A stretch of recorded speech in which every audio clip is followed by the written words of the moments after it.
ये हफ्ते की रात थी और रात के 12 से 1 बजे के आसपास का वक्त था। सलमान इब्राहिम ने अपने दोस्तों को पार्टी देते वक्त ना अपनी मां से इजाज़त मांगी और ना ही अपने बाप आसिफ को इत्तला देना मुनासिब समझा। सलमान, आसिफ और उसके 10-15 दोस्तों ने घर की छत पर हंगामा बर्पा कर रखा था। वो सब के सब शराब पीने के बाद लाउड आवाज में म्यूजिक चलाकर नाच गाने और हुल्लड़बाजी में मसरूफ थे। शोर इतना ज्यादा था कि उन्होंने पूरा मोहल्ला सर पे उठा रखा था।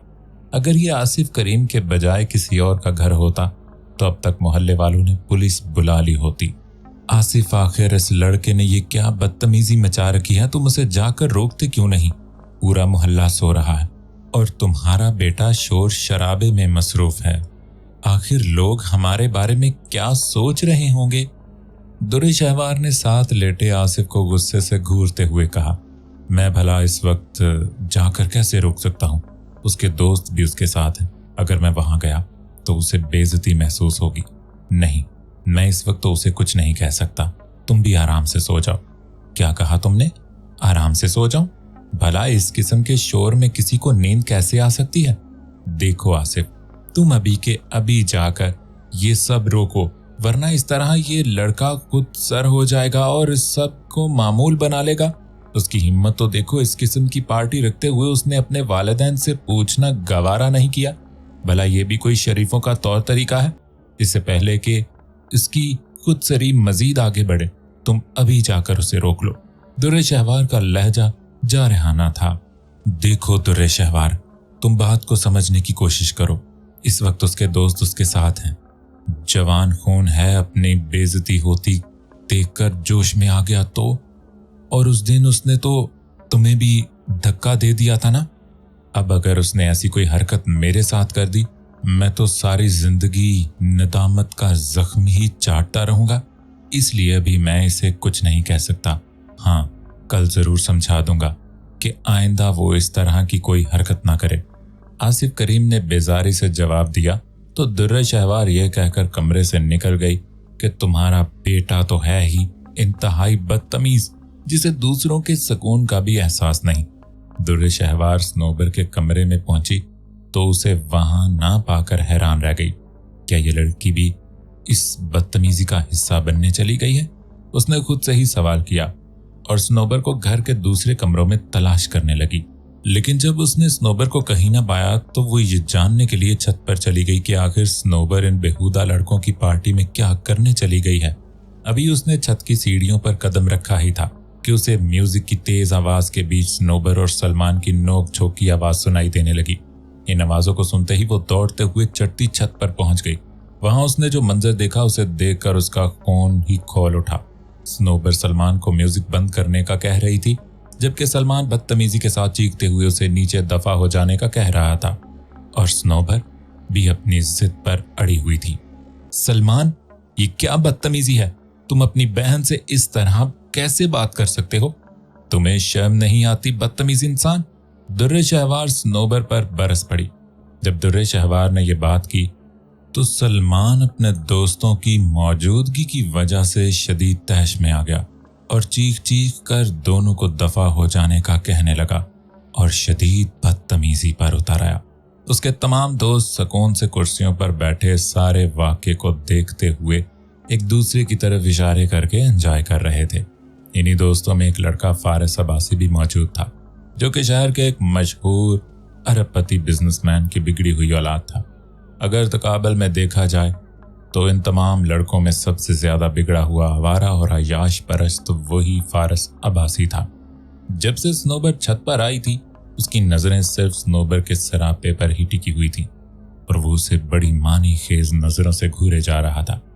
भोली बाली लड़कियों को अपने जाल में फांस कर उनकी इज्जत का मोती चुराना तो फारिस अब्बासी का बेहतरीन मशगला था। खूबसूरत लड़की तो उसकी ऐसी कमजोरी थी कि अगर एक बार उसका दिल किसी लड़की पर आ जाए तो जब तक वो उसे हासिल न कर लेता सुकून से नहीं बैठता था। इस वक्त भी वो इर्द गिर्द के माहौल से बेगाना होकर हवसनाक नजरों से सिर्फ स्नोबर को ही तके जा रहा था और इस बात की मंसूबा साजी कर रहा था कि इस खूबसूरत कच्ची कली को कैसे मसला जाए। उसकी इन हरकतों से तो उसके तमाम दोस्त ही वाकिफ थे और इसी वजह से अपने घर ले जाना तो दूर की बात, घर के करीब भी नहीं पटकने देते थे। लेकिन इन दोस्तों को घर ले जाते वक्त सलमान के तो ज़हनो गुमान में भी ना था कि अपने आप में मगन रहने वाली इसकी इकलौती बहन यूं छत पर सबके सामने आ जाएगी और हंगामा बर्पा कर देगी। स्नोबर इस बात पर बजिद थी कि रात का 1 बज चुका है, इस पार्टी को अभी खत्म करो और अपने दोस्तों को कहो कि यहाँ से चले जाएं। जबकि सलमान का कहना था कि तुम चुपचाप यहाँ से नीचे दफा हो जाओ वरना अच्छा नहीं होगा। सूरत हाल देखकर दुरे शहवार ने अपनी बेटी स्नोबर से कहा कि तुम मेरे साथ नीचे चलो। सलमान इस पार्टी को थोड़ी ही देर में खत्म करने वाला था, लेकिन स्नोबर इस बात पर अड़ गई कि वो इस पार्टी को अभी खत्म कराकर और सबको यहाँ से चलता करे। लेकिन सलमान ने तो एक ही रट लगा रखी थी कि तुम यहाँ से दफा हो जाओ वरना अच्छा नहीं होगा। सलमान के ऐसे तेवर देकर दुरे शहवार भी बेटी की हिमायत में बोल पड़ी और तेजी से आगे बढ़कर म्यूजिक बंद कर दिया। माँ की इस हरकत पर तो सलमान जैसे तहश में ही आ गया। वो जोर से चीखते हुए माँ की तरफ लपका और उनका बाजू पकड़ लिया। ऐन मुमकिन था कि सलमान माँ को एक बार फिर से धक्का दे देता कि तभी फिजा में थप्पड़ की एक जोरदार आवाज गूंजी और इसके साथ ही सलमान दूर जा गिरा। बदतमीज, बदअखलाक जानवर, तुम्हें इतनी भी तमीज नहीं कि अपनी माँ और बहन के साथ कैसे पेश आते हैं। 1 मिनट में ये सब कुछ समेटो वरना मैं तुम्हें ऐसा सबक सिखाऊंगा कि तुम इसे सारी जिंदगी याद रखोगे। आसिफ गुस्से से सुर्ख होती आंखों के साथ सलमान को घूरते हुए कहता चला गया। और तुम लोग दफा हो जाओ, तुम सब यहां से। आसिफ ने एक गहरी नजर उसके तमाम दोस्तों पर डाली और कहर ज़दा आवाज में बोलता चला गया। स्नोबर और दुरे शहवार आसिफ की इस जुर्रत पर हैरान हुए बिना न रह सके। सलमान के दोस्त जो पहले ही आसिफ को इतना गुस्से में देखकर भीगी बिल्ली बने बैठे थे, उसके इस हुक्म पर फौरन उठे और दुम दबाकर नीचे की तरफ भाग निकले। सब लोगों के चले जाने के बाद आसिफ करीम ने अपने बेटे सलमान का हाथ पकड़ा और उसे भी छत से नीचे ले आया। जाओ अपने कमरे में जाकर आराम करो और आइंदा मैं तुम्हारी ऐसी हरकत ना देखूं। बाप को गुस्से से बिपरा हुआ देखकर सलमान बिना कुछ बोले सीधा अपने कमरे में जा घुसा और कुंडी लगा ली। इस वक्त सलमान भी शदीद गुस्से में मुब्तला था, क्योंकि आसिफ ने तमाम दोस्तों के सामने उसके मुंह पर थप्पड़ मारकर उसकी अच्छी खासी बेइज्जती कर दी थी। उसका तो दिल चाह रहा था कि अभी वो अपने बाप के कमरे में जाए और उसे भी जोरदार थप्पड़ लगा दे, मगर न जाने कौन सी ऐसी ताकत थी जो उसे इस हरकत से रोके हुए थी। वो गुस्से से तिल मिलाता हुआ अपने बिस्तर पर लेट गया और तमाम रात किसी सांप की तरह पुकारता रहा। अगली सुबह जब सलमान को नाश्ते की टेबल पर खाने के लिए बुलाया गया तो उसने आते ही आसिफ से शिकवा कर दिया। पापा, कम से कम आपको मेरे दोस्तों का तो ख्याल करना चाहिए था। आपने उनके सामने मेरी बेइज्जती कर दी। अब मैं भला किस मुंह से उन लोगों के सामने जाऊंगा? वो लोग मेरे बारे में तरह तरह की बातें बना रहे होंगे।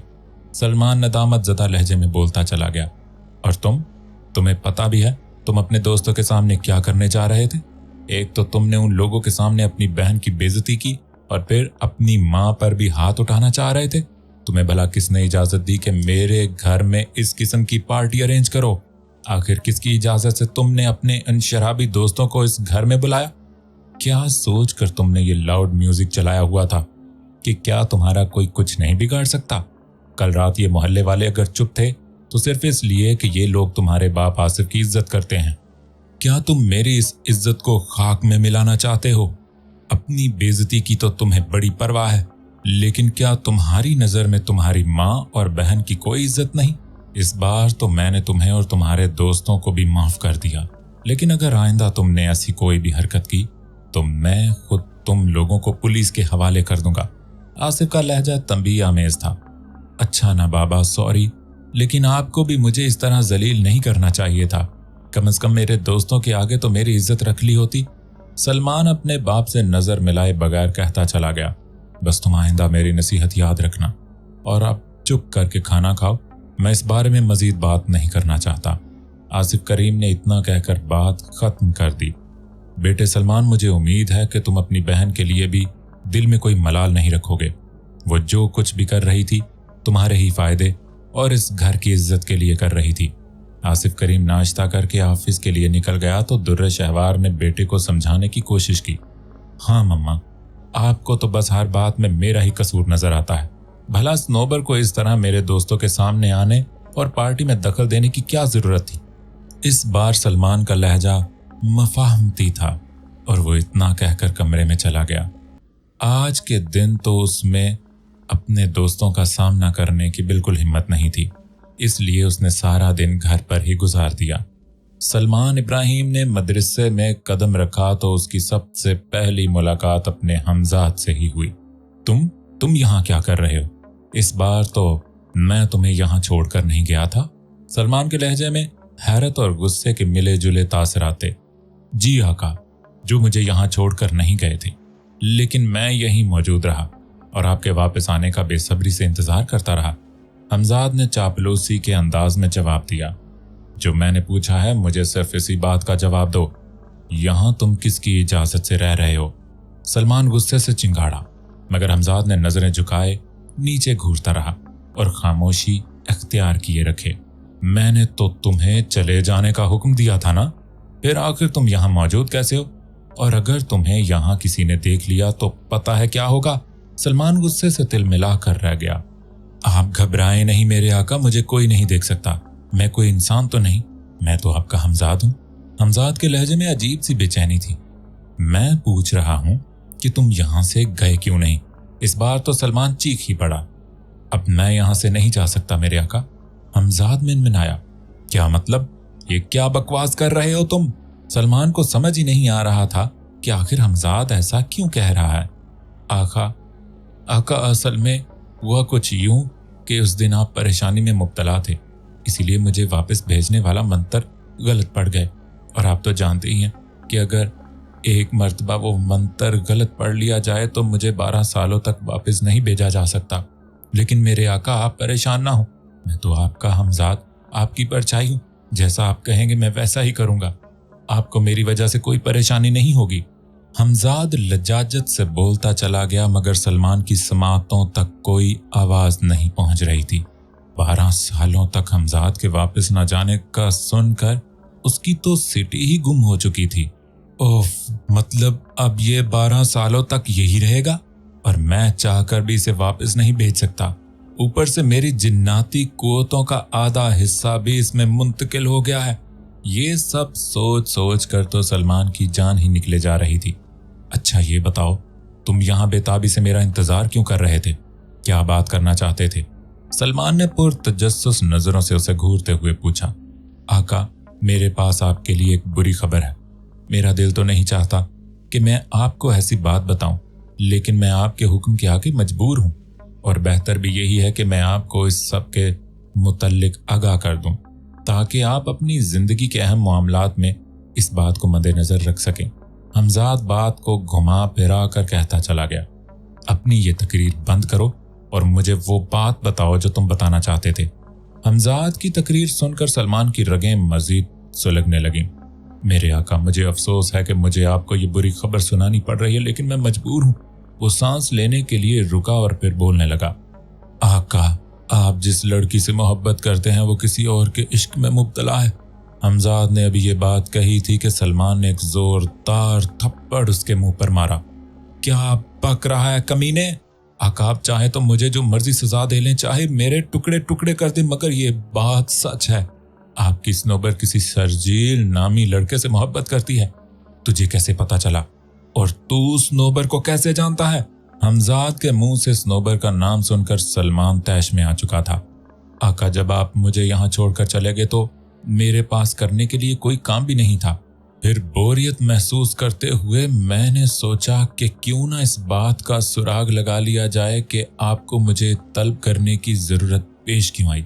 इस तरह मैं आपकी जिंदगी के निशानात का पीछा करते करते एक दिन स्नोबर के कॉलेज जा पहुंचा, जहां मैंने देखा कि वो एक शर्जील नामी लड़के की बाहों में बाहें डाले मोहब्बत का इजहार कर रही थी। हमजाद की ये बात सुनकर सलमान के सर चक्कराने लगा और अपना ही हमजाद उसे कोई अफरियत मालूम होने लगा। اس کا دل چاہ رہا تھا کہ ابھی سمزاد کو نستو نابود کر دے، مگر فی الحال اسے برداشت کرنے کے علاوہ کوئی دوسرا چارہ بھی نہیں تھا۔ اچھا تم یہ بتاؤ یہاں پر رہتے کہاں ہو؟ تو سامنے اس درخت پر میرے آقا، حمزاد نے ڈالیوں سے آتے ایک درخت کی طرف اشارہ کیا۔ اچھا ٹھیک ہے، اب تم جاؤ اور جب تک میں نہ بلاؤں دوبارہ سامنے مت آنا، سمجھے؟ سلمان یہ کہہ کر مدرسے کی طرف مڑ گیا اور پیچھے مڑ کر دیکھنا تک گوارہ نہ کیا۔ سنوبر اور شرجیل کالج کے باغیچے میں آپس میں بیٹھے باتیں کر رہے تھے، تو تبھی سنوبر نے گزشتہ رات سلمان سے جھگڑے والی بات شرجیل کو بتاتے ہوئے کہا کہ جس وقت میں سلمان سے جھگڑنے میں مصروف تھی تبھی سلمان کے دوستوں میں ایک اوباش لڑکا فارس رحمان بھی موجود تھا۔ وہ کمینہ مجھے ایسے گھور گھور کر دیکھ رہا تھا جیسے کھا ہی جائے گا۔ میں اس کی ان سرخ انگارہ ہوتی آنکھوں کو بھول نہیں پا رہی۔ مجھے ایسا لگتا ہے جیسے وہ مجھے کوئی نہ کوئی نقصان پہنچانے کی کوشش ضرور کرے گا۔ شاید وہ مجھے اس پارٹی کے خراب ہونے کا بدلہ لینے کا ارادہ رکھتا تھا۔ نہیں سنوبر، مجھے نہیں لگتا کہ ایسی کوئی بات ہو، تم بس یوں ہی وہم پال رہی ہو۔ اصل میں کچھ لڑکوں کی یہ عادت ہوتی ہے کہ وہ لڑکیوں کو گھور گھور کر دیکھتے ہیں۔ ہو سکتا ہے کہ اس لڑکے فارس کی بھی یہی عادت ہو۔ تم بس ان فضول کی باتوں کو اپنے ذہن سے نکال دو۔ شرجیل نے سنوبر کو سمجھانے کی کوشش کی تو سنوبر قدرے مطمئن نظر آنے لگی۔ ہاں شرجیل، تم ٹھیک ہی کہہ رہے ہو، یہ کہہ کر وہ دونوں پیار محبت کی باتوں میں مشغول ہو گئے۔ مدرسے سے واپس آنے کے بعد جو حقیقت اس پر آشکار ہوئی تھی اسے سمجھ نہیں آ رہی تھی کہ کیا اب اسے واپس اپنے ماں باپ کے پاس چلے جانا چاہیے یا پھر ابھی کچھ عرصہ یہی انسانوں کی دنیا میں رہنا چاہیے۔ حمزاد نے جو حقیقت اسے بتائی تھی اسے سننے کے اس کی عجیب سی حالت ہو گئی تھی۔ اسے ایسا محسوس ہو رہا تھا جیسے سنوبر نے اس سے بے وفائی کی ہو، حالانکہ سنوبر کو تو یہ تک معلوم نہ تھا کہ ایک ایسا بھی جن ہے جو دل و جان سے اس پر فدا ہے۔ میں نے اپنی حدود سے تجاوز کر کے اپنے اللہ تعالیٰ کو ناراض کیا ہے، اسی لیے سزا کے طور پر میری سنوبر کو مجھ سے چھین کر کسی اور کی جھولی میں ڈال دیا گیا ہے۔ مجھے اپنے آپ کو ختم کر دینا چاہیے۔ یہ گناہوں بھری زندگی بھلا کس کام کی ہے؟ ویسے بھی میں جب تک زندہ رہوں گا سنوبر کی یاد میں بے چین اور تڑپتا رہوں گا، اور اس کے ساتھ ساتھ میرے ماں باپ بھی پریشان رہیں گے۔ اگر میں دنیا سے چلا جاؤں تو پھر میرے ماں باپ کو بھی کوئی تنگ نہیں کرے گا اور نہ ہی انہیں کوئی پریشانی رہے گی۔ سوچوں کا ایک نہ تھمنے والا طوفان تھا جو سلمان کو اندر سے تہ و بالا کیے جا رہا تھا۔ دکھوں اور صدموں سے چور وہ جب سنوبر کے گھر دروازے پر پہنچا تو اس کے قدموں میں عجیب سی لرزش طاری تھی۔ ایک مرتبہ پھر اس کی محبت جوش مارنے لگی اور اس کے دل میں آیا کہ وہ اس لڑکے کو قتل کر دے جو سنوبر سے محبت کی غلطی کر بیٹھا ہے۔ سنوبر کی خاطر دکھ اور تکالیف میں نے اٹھائی ہیں، مگر سنوبر کی محبت اور اس کا ساتھ اس شرجیل کو مل رہی ہے۔ میں نے تو سنوبر کو چھوڑنے کا خیال تک کبھی اپنے دل میں نہیں آنے دیا، اور شرجیل تو پتہ نہیں سنوبر کو اکیلا چھوڑ کر کہاں چلا گیا تھا۔ اگر وہ سنوبر سے محبت کرتا تھا اسے چھوڑ کر کیوں چلا گیا تھا؟ اس طرح کے بے شمار خیال سے اس کے دل میں آتے جاتے رہے اور وہ خود کو ان سے آزاد کرانے کی کوشش کرتا آگے بڑھتا گیا۔ اس وقت تو انسانی آنکھوں سے اوجھل تھا، اسی لیے اسے کوئی نہ دیکھ سکا اور وہ سیدھا سنوبر کے کمرے میں پہنچ گیا۔ اس وقت سنوبر نے پرپل رنگ کی شرٹ اور سفید پاجامہ پہن رکھا تھا اور وہ کسی سے فون پر بات کر رہی تھی۔ پہلے تو وہ کچھ دیر تک بے خود ہو کر سنوبر کو تکتا رہا اور پھر اس کی باتوں کی طرف توجہ دی۔ سلمان نے پاپا سے تو معافی مانگ لی ہے، لیکن وہ مجھے عجیب نظروں سے گھورتا ہے۔ یقیناً وہ اس رات کے بعد مجھ سے کافی خفا ہے۔ میں نے ایک دو بار اسے بات کرنے کی کوشش بھی کی، لیکن اس کا انداز اکھڑا اکھڑا سا ہے اور وہ مجھ سے بات نہیں کرنا چاہتا۔ اتنا کہنے کے بعد وہ خاموش ہو گئی اور دوسری طرف کی بات سننے لگی۔ یہ دیکھ کر سلمان کو یقین ہو گیا کہ ضرور دوسری طرف شرجیل ہی بات کر رہا ہے۔ یہی سوچ کر سلمان بھی اس کا تھوڑا نزدیک ہو گیا اور کان لگا کر دوسری طرف والے کی بات سننے لگا۔ سنوبر، مجھے ڈر ہے کہ اگر اسے میرے اور تمہارے بارے میں علم ہو گیا تو وہ ہمارے لیے کوئی مشکل کھڑی نہ کر دے۔ یہ ہے اس کے لیے تم سے بدلہ لینے کا سب سے آسان راستہ ہوگا۔ شرجیل کی آواز میں آنے والے خطرے کی آہٹ صاف محسوس کی جا سکتی تھی۔ اس کی یہ بات سن کر سنوبر سوچ میں ڈوب گئی और थोड़ी देर बाद खुदा हाफिज कहकर फोन बंद कर दिया। शर्जील की बात सुनकर वो परेशान हो चुकी थी। उसे उसकी बात दुरुस्त ही मालूम हो रही थी। उसका मतलब है सलमान मेरी और शर्जील शादी भी नहीं होने देगा और हमारे रास्ते में रोड़े अटकाएगा। यही सब सोचते हुए उसकी आंखों और चेहरों की चमक मानन पड़ गई थी। अब भला मैं क्या करूं? चाहे मैं जो मर्जी कर लूं, स्नोबर की शादी तो बहरहाल शर्जील से ही होगी, क्योंकि मेरे माँ बाप भी कभी मुझे स्नोबर की खुशियों को लौटने की इजाजत नहीं देंगे। भला मैं क्यों सोच रहा हूं? भला मेरा अब इस बात से क्या लेना देना? मैंने तो स्नोबर को पूरी तरह खो दिया है। अब तो मुझे बस खुद को मौत के हवाले कर देना चाहिए। मेरी यहाँ मौजूदगी तो बेमानी है।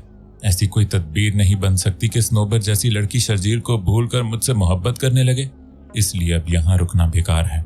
ये सब सोचते हुए उसने बेदिली से आखिरी बार स्नोबर की तरफ देखा और जाने के लिए कदम उठाए, लेकिन उसका दिल उसे यहाँ से जाने की इजाजत नहीं दे रहा था। तुम चाहो तो सारी जिंदगी इसी तरह स्नोबर के आसपास रह सकते हो, लेकिन इसका भला फायदा ही क्या है? इस तरह तो मेरे बेकरार दिल को और भी तकलीफ होगी। मैं स्नोबर को हमेशा इस तरह शर्जील के लिए परेशान होता कैसे देख सकूंगा? मेरा तो हसद के मारे दिल ही जल जाया करेगा। इसलिए मुझे स्नोबर की दुनिया से चले ही जाना चाहिए। ये सब सोचकर उसकी आंखों में आंसू उमड़ आए। वो टूटे दिल के साथ उसके कमरे से बाहर निकल गया। तभी सलमान आसिफ के कमरे के करीब से गुजरते हुए उसे उसकी आवाज सुनाई दी, जो कि बेफिक्र होकर ऊंची आवाज में अपने किसी दोस्त से बात कर रहा था। तुम जो भी कहो, लेकिन मुझे ये बात किसी भी तरह पसंद नहीं कि मेरे किसी दोस्त की शादी मेरी बहन से हो। मैं ये किसी भी सूरत बर्दाश्त नहीं करूंगा, समझ गए तुम? उसने गुस्से से कहा। लेकिन उसमें हर्ज ही क्या है? फारिस ने कहा है वो अपने सारे गलत काम और मशागत तर्क कर देगा। फोन की दूसरी तरफ मौजूद लड़के ने फारिस की वकालत की, लेकिन अब तक उसने जो कुछ भी किया, क्या उसको फरामोश कर दिया जाए? सलमान ने फिर से तनकीद की। वो जो करता है हम दोनों भी तो उसके साथ बराबर के शरीक होते हैं, और शादी से पहले तो सभी लोग ऐसा करते हैं। अब इसका मतलब ये तो नहीं कि हम लोग किसी शरीफ लड़की के काबिल नहीं हैं। जैन की बात में वजन था। तुमने भी तो ऐसे बहुत से काम किए हैं जो इस माशरे में मायूब समझे जाते हैं, तो क्या अब तुम्हारे लिए भी किसी शरीफ लड़की का रिश्ता नहीं मांगा जाएगा? वैसे भी सब लोग जवानी में ऐसी हरकतें करते हैं और शादी के बाद अपनी बीवी के साथ मुखलिस हो जाते हैं। जैन ने इसी तरह की बातें कर करके सलमान को कायल करने की कोशिश की, और फिर जब सलमान के जहन में कोई जवाब ना आया तो उसने ये कहकर बात खत्म करनी चाहिए कि चाहे जो भी हो जाए, लेकिन मम्मा और बाबा स्नोबर की मर्जी के बगैर उसकी शादी कहीं नहीं करने वाले। तो आखिर क्या है स्नोबर की मर्जी? क्या तुम अपनी बहन से बात नहीं कर सकते? जैन ने सलमान को बात यहीं खत्म करने नहीं दी। सलमान हवा में पड़ गया कि अब वो जैन को क्या जवाब दे। इस रात के झगड़े के बाद से वो स्नोबर से बात ही नहीं कर रहा था। उस रात के बाद स्नोबर और मेरे दरमियान कोई बात नहीं हुई। मैं उससे बहुत नाराज हूँ। मुझे इस बात पर शदीद गुस्सा है कि उसकी वजह से पापा ने जिंदगी में पहली बार मुझ पर हाथ उठाया। इस वक्त तो मैं इस सिलसिले में कुछ भी नहीं कर सकता। फिलहाल तो इस बात को पोस्टपोन कर दिया जाए। जब हालात कुछ बेहतर हुए तो कुछ सोचूंगा। ये कहकर सलमान ने कॉल काट दी। वो बिलाखिर स्नोबर के घर से बाहर निकल आया और अपनी जान लेने के फैसले पर अमल दरामद करने के लिए चल पड़ा। तभी उसे अपनी माँ का ख्याल आया कि जब वो मुझे दुनिया में नहीं पाएगी तो उसकी क्या हालत होगी। अभी तो मैं 2-3 महीने बाद घर का चक्कर लगाता हूँ, लेकिन फिर भी मेरी माँ इतनी उदास और परेशान रहती है। पर जब मैं हमेशा के लिए इस दुनिया से चला जाऊंगा तो उस पर क्या गुजरेगी? पता नहीं वो ये सदमा झेल भी सकेगी या नहीं। ऐसी सोचों से उसका दिल घबराने लगा और वो जोर जोर से रोने लगा। काश मैंने इंसानों की दुनिया में आने की जिद ना की होती तो आज खुद को यूं बेमौत ना मारना पड़ता। या खुदा, अगर उस रात मैंने स्नोबर को ना देखा होता तो मुझे इससे मोहब्बत भी ना होती। मेरा जिन होना ही मेरे मोहब्बत के रास्ते की सबसे बड़ी रुकावट साबित हुआ है, और अब मेरा इस दुनिया से चले जाना ही ठीक है। उसने दिलदोज अंदाज में रब ताला से दुआ मांगी कि ऐ खुदा, अब अगर तू मुझे दोबारा कभी पैदा करे तो जिन बनाकर पैदा मत करना। जिन पैदा होकर तो मैंने दुखों के अलावा कुछ भी नहीं पाया। मुझे इंसान बनाकर पैदा करना मेरे मालिक। वो अपनी किस्मत पर रोता और बिलखता रहा। वहां ऐसा कोई भी ना था जो उसके आंसू पोंछ कर उसे दिलासा दे सकता या उसकी दिलजोई कर सकता। फिर उसने यकायक अपने लबादे में से एक तेज खंजर निकाला और खुद को हलाक करने का इरादा कर लिया। मौत के खौफ से उसने अपनी आंखें बंद कर ली और अपने दाहिने हाथ को फिजा में बुलंद करके चाकू की नोक अपने सीने की तरफ कर ली।